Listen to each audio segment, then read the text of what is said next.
چکے ہیں؟ جی اللہ تعالیٰ کا شکر ہے جی.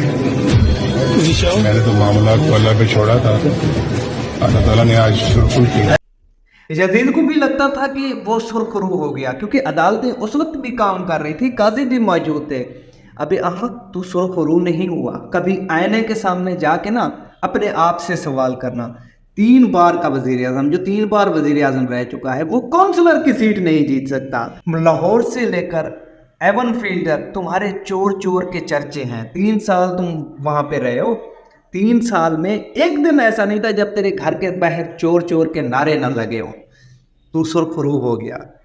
اب یہ چور چور لفظ تو گوروں کو بھی یاد ہو گیا ہے. گورے بھی جب یہ چور چور سنتے ہو گے تو ان کے دماغ میں بھی تمہاری ہی شکل آتی ہوگی کہ ایسے ہوتے ہیں چور.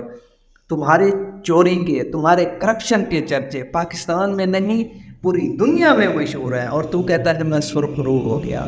تو سرخرو نہیں ہوا, تو ذلیل و خوار اور رسوا ہوا ہے. تو عبرت کا نشان ہے کرپشن کرنے والوں کے لیے. ہاں, تو اس ایک کام میں سرخرو ضرور ہوا ہے, وہ یہ ہے کہ جہاں سے تم نکلے تھے نا, جو تمہارے سیاسی آباء و اجداد تھے, تم وہیں پہ پہنچ گئے ہو. تو پاکستان کی سیاست میں وہ گند ہے جو کبھی بھٹو کے خلاف استعمال ہوا, بار بار بے نظیر کے خلاف استعمال ہوا, اور اب ایک اور بڑی جمہوری پارٹی کے خلاف استعمال ہو رہے ہو. یہ ہے تمہاری ٹوٹل سیاسی حیثیت.